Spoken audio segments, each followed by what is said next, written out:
بیت المقدس پہ اٹیک ہوا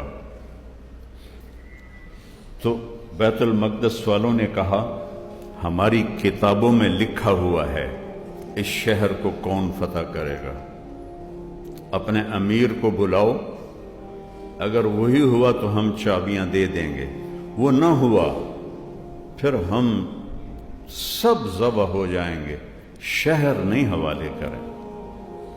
تو صحابہ نے سوچا جنگ میں تو دھوکہ دینا جائز ہے، الحرب خدع، تو حضرت خالد بن ولید اور حضرت عمر ہم شکل تھے، تو انہوں نے کوئی ہفتے 10 دن کے بعد نہ حضرت خالد بن ولید کو کھڑا کر دیا کہ یہ ہمارا امیر ہے، جائز ہے جنگ میں۔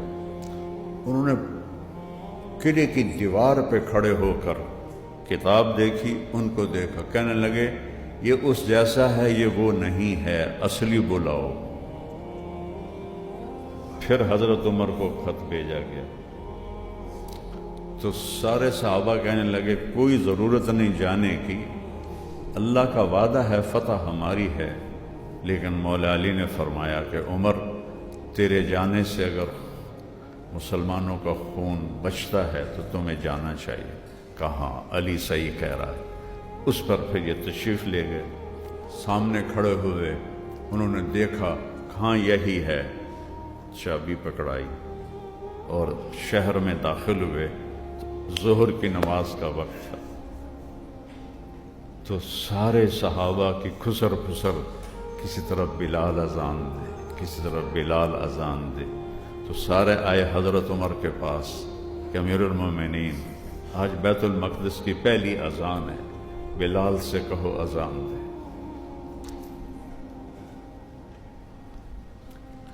کون سے سید خاندان سے تھا بلال؟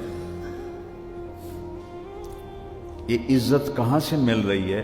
نبی کے قدموں کی خاک تلے مل رہی ہے۔ تو حضرت عمر نے بولا عمر عمر، کیا کہہ رہے ہیں؟ سیدنا بلال، ہمارے آقا بلال، سیدنا بلال، ہمارے آقا بلال، ایک درخواست تو مان لو۔ کہنے لگے کیا؟ کہ آج اذان دے دو۔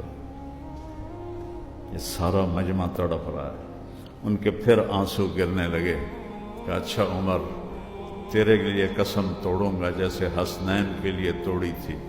اور وہ جو گنبد آپ کو نظر آتا ہے بیت المقدس میں، یہ گنبد اس وقت نہیں تھا، چٹان تھی، اس چٹان کے ساتھ براق کو باندھا گیا تھا۔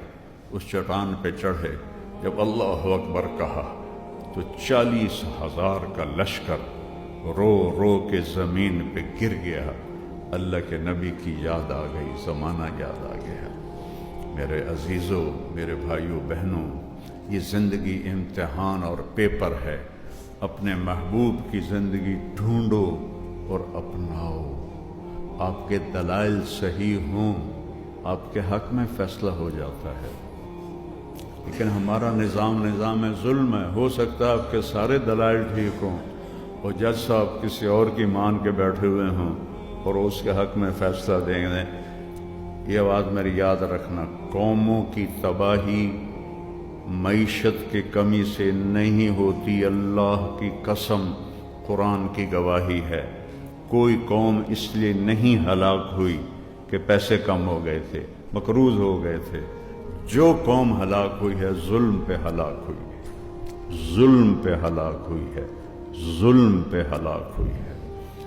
اور میں صرف عدالتوں کی بات نہیں کر رہا، میرا ریڑھی والا بھی ظالم ہے۔ اس حال میں سیلاب میں چوریاں کر رہے ہیں تو میں تو رو رو کے میرا برا حال ہوا ہے کہ یا اللہ، ایک کتنا بڑا عذاب اور ایک اس میں چوریاں ہو رہی ہیں۔ تو ظلم صرف طاقتور نہیں کر رہا، ہمارا غریب بھی ظالم ہے، مالدار بھی ظالم ہے، اور ہر قوم کی تباہی کا ایک ہی سبب ہے اور وہ ظلم ہے، ظلم ہے، ظلم ہے۔